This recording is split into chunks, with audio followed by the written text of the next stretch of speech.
Hey yo yo yo! Salut les turfeuses, salut les turfeurs, bienvenue pour un nouveau pronostic de Benoît Requin. Ok, place au pronostic du quintet du dimanche 7 janvier. Direction Paris-Vincennes pour le prix de Lille. Trop attelé, 2100 mètres, c'est départ auto-start. 15 partants, réunion 1, course 4, indice de confiance 3 sur 5. Petit retour sur le quintet à l'envers du vendredi 5 janvier, il y a eu du trouble fait à l'arrivée. Et cette vidéo, je la tourne juste avant l'arrivée du quintet de ce samedi. Je reviendrai dessus demain. Ok, c'est parti, on commence le pronostic et on commence avec le numéro 1, Always EK. Alors là, on aura quelques petits soucis concernant les commentaires des entraîneurs, étant donné que la plupart n'ont pas été retranscrits. Donc voilà, on les a à l'oral. Bon, ce que je vais faire, c'est que bon, pour la plupart, les entraîneurs qui n'ont pas été retranscrits, ils sont plutôt confiants sur sur leurs chevaux. Donc voilà, on va juste retenir cette information, voilà, sur l'état de confiance. Donc pour la plupart, ils sont très confiants, sauf pour le numéro 6 et le 12, il me semble. Ouais, c'est ça, le 6 et le 12. Ouais, pour le 6 et le 12, ils sont pas très confiants, mais on en reviendra quand ça sera le moment. Voilà, c'est parti. Donc on commence avec le numéro 1, Always EK, et on n'aura pas les commentaires de l'entraîneur qui n'ont pas été retranscrits. Rien à voir avec l'histoire de la pêche, hein, voilà, c'est comme ça. Bref, ce numéro 1, il me plaît bien, je l'ai gardé, je l'ai mis 5e. On enchaîne avec le numéro 2, Bilo Jepson. Bon là c'est Vitale Ciotola qui n'a pas été retranscrit, hein. Il n'est pas parti à la pêche, il n'a juste pas été retranscrit. Alors son numéro 2, moi il me plaît beaucoup, je l'ai mis très haut, j'y crois, c'est une première chance, hein. Il peut même gagner hein, avec un bon parcours, hein, voilà. Donc moi je l'ai mis 2e. On passe au numéro 3, Admiral As, et on écoute Daniel Reden. Bonjour Daniel, d'ailleurs, non seulement vous avez été retranscrit, mais en plus vous êtes carrément sur place, donc c'est cool. Yeah, bonjour. Admiral Ice, yeah, c'est un trotteur de qualité. Yeah. Il a été vraiment bon en dernier lieu. Yeah. Lors de sa première tentative à Vincennes. Il est dur à l'effort. En plus, il est dur à l'effort. Il est rapide. Oh, yeah, il est vraiment rapide. C'est Flash. Oh, very rapid. Oh, yeah.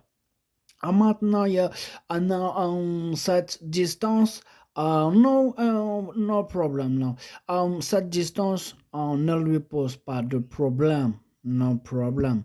Comment dire, il me donne entière satisfaction au travail, satisfaction, yeah, c'est vraiment bien. Je compte pour une bonne performance. Ok, merci Daniel. Bon, super confiant Daniel avec son numéro 3. Normal, en même temps, c'est vraiment une première chance. En plus, il a hérité d'un excellent numéro. Moi, je l'ai mis très haut, je l'ai mis 3e. Et lui aussi, hein, d'ailleurs, je pense que, enfin, c'est mon avis personnel, je pense qu'il peut même gagner, voilà, hein, avec un bon parcours, il peut même gagner. On passe au numéro 4, FaceTime, et on n'aura pas les commentaires de l'entraîneur. C'est Mathieu Abrivard, c'est pas une histoire de pêche, hein, c'est une histoire de retranscription. Alors, ce numéro 4, c'est tout simplement lui mon préféré, c'est lui que j'ai mis en tête, ce numéro 4, et j'y crois. On passe au numéro 5, Sayonara, et on écoute Frédéric Wellin. Sayonara s'est retrouvé trop tôt aux avant-postes la dernière fois, mais a eu un très bon comportement. Elle est en belle forme, avec un bon parcours, je compte beaucoup sur elle. Eh bien, je compte aussi beaucoup sur elle, étant donné que je l'ai gardée, mais je l'ai mis exactement, je l'ai mis 6e. On passe au numéro 6, Finn Pearl of Love, et on n'aura pas les commentaires d'Emmanuel Varin, l'entraîneur, hein, il n'a pas été retranscrit. Ce numéro 6, par contre, lui, je ne l'ai pas retenu. Ah oui, donc ce qu'on peut rajouter concernant les commentaires de cet entraîneur, voilà, il n'est pas très confiant, donc d'après lui, voilà. Donc il n'est pas super chaud, hein, voilà. Donc moi, je l'écarte ce numéro 6. On passe au numéro 7, Geisha Speed, et on écoute Jean-Philippe Monclin. Geisha Speed est en bonne forme, fait preuve d'une belle régularité et va évoluer sur une distance à sa convenance. Elle va courir cachée. Si cela se passe bien, elle a son mot à dire.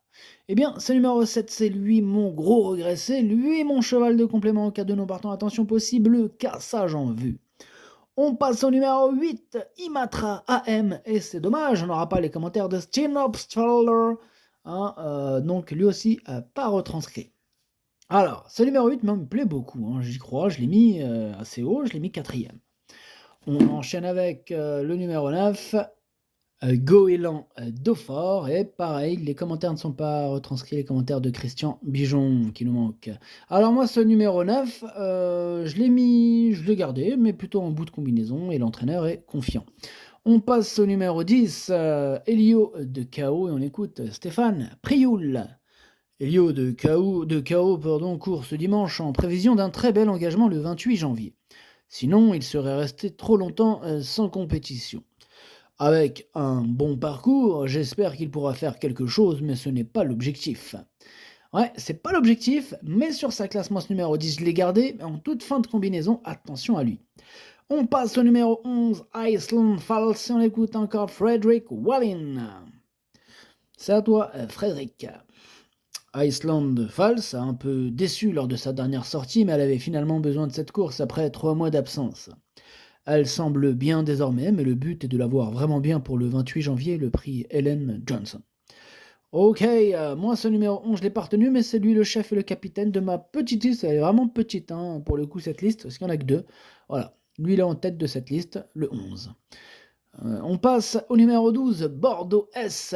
Bon, on n'aura pas les commentaires de l'entraîneur, c'est Jean-Michel Bazir, qui n'a pas été retranscrit, mais qui nous dit que la tâche s'annonce très compliquée pour ce numéro 12. Hein. Donc voilà, moi je l'ai écarté. On passe au numéro 13, Al Capone Steka, et on écoute Christopher Eriksson. Al Capone Steka est arrivé dans mon écurie depuis 3 semaines. À l'entraînement, il est ok, mais nous n'avons pas travaillé dur. Hein.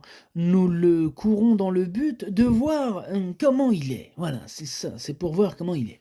Ok, et ben c'est pour voir comment il est, on va bien voir. Bon, moi je l'ai pas retenu ce numéro 13, mais voilà, il est à l'arrière de ma toute petite liste des possibles troubles faits. Donc voilà, question de feeling, affaire d'impression, en cas de défaillance, en cas de bon parcours, pour les amateurs de grosses cotes, voilà, affaire d'impression.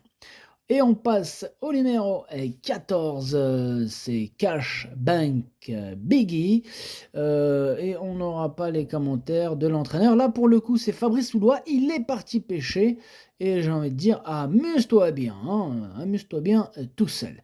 Alors, ce numéro 14, du coup, lui non plus, je l'ai pas retenu, c'est un regret, c'est mon 2e cheval de complément en cas de non partant, donc attention. Et on termine avec le 15, hein, bon lui aussi, les commentaires n'ont pas été retranscrits. En revanche, ce numéro 15, je ne l'ai pas retenu.